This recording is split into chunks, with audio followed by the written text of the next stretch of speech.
Sekarang coba buat tebak, tuh pasti sudah bekerja, sudah berpenghasilan, tapi bingung mau investasi apa. Takut sama kripto karena nggak cocok sama pemula. Takut sama saham karena takut anjlok. Maka dari itu, gua jelasin investasi yang paling sederhana untuk pemula, yaitu reksadana.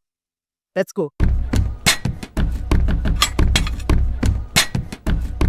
Selamat datang di channel Genji Capital, channel yang membahas segala macam self development dan finansial.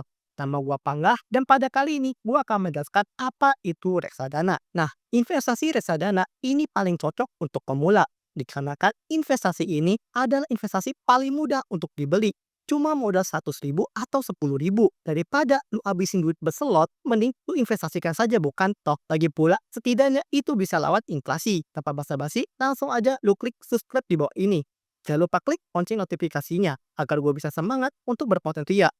Oke, udah. So, langsung aja. Oke, jadi reksadana secara simpel adalah wadah yang menghimpun dana dari masyarakat yang nantinya akan dikelola oleh manajer investasi. Terus dananya kemana bang? Nah, nanti dananya akan dimasukkan ke dalam berbagai macam jenis instrumen investasi. Sangat cocok buat lu yang pemula. Kenapa? Karena modalnya kecil cuy. Tapi bang, kripto modal kecil juga bisa. Ya memang, kripto itu bisa modal dari yang kecil. Tapi percayalah, profit dari kripto itu nggak terlalu berasa kalau modal kalian kecil. Jadi, daripada lu langsung nyebur ke trading kripto, coba deh, lu mulai dari reksadana dulu. Nanti kalau memang suatu saat lu udah punya modal yang cukup atau ilmu yang lu punya udah tinggi, baru deh lu masuk ke trading kripto. Selanjutnya, yang kedua, cocok untuk orang yang sibuk. Maksudnya gimana tuh bang? Jadi gini, misalkan kalian itu orang yang super sibuk, entah itu di kantor atau di pabrik, reksadana ini sangat cocok untuk kalian. Karena kalian itu sudah stres waktu kerja. Kalau misalkan kalian nekat gitu, ya udah deh, gue beli all in sama aja. Gue all in kripto. Kalian nggak akan kaya. Yang adanya kalian stres lihat harga saham sama kripto turun. Nantinya kan merembet ke produktivitas kalian. Lalu yang ketiga, cocok untuk pekerjaan yang bergaji besar, tapi resikonya juga tinggi. Contohnya apa guys? Nakoda, atlet, apalagi pilot. Nah, kita setuju ya kalau pekerjaan yang gue sebutkan tadi itu bergengsi. Gajinya ratusan juta, namun apa? Ya, resikonya juga besar.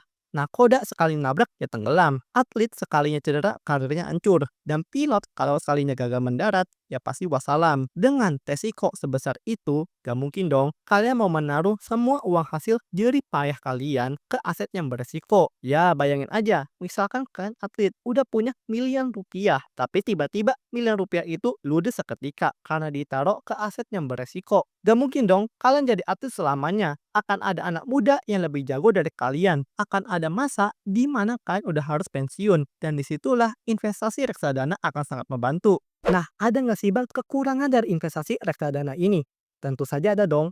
Nah, maka dari itu, gua akan jelaskan kekurangan dari investasi reksadana. Oke, yang pertama lu harus tahu reksadana itu gak cocok buat lu yang pengen cepat kaya. Karena investasi reksadana itu lebih cocok untuk jangka panjang. Kalau kita memperlakukannya si aset reksadana ini hanya untuk jangka pendek, yang ada malahan kita boncos gitu. Kenapa? Karena fluktuasi harga dari reksadana dengan waktu yang terlalu dekat itu tidak signifikan sama sekali. Kalau misalkan kalian mau merasakan keuntungannya, mau nggak mau ya harus ngehold lumayan lama. Oke, selanjutnya kekurangan yang kedua tetap beresiko. Mau kita berinvestasi dimanapun pasti akan ada resikonya. Meskipun resiko dari reksadana itu kecil, namun tetap memiliki resiko. Contohnya, ada resiko one prestasi. Nih, kalau kalian belum tahu, resiko one prestasi itu adalah ketika pihak-pihak yang terlibat dalam reksadana tidak mampu memenuhi kewajibannya. Terus ada juga resiko likuiditas. Nah, kalau ini adalah resiko ketika banyak investor yang serentak ingin menjual reksadana mereka secara bersamaan.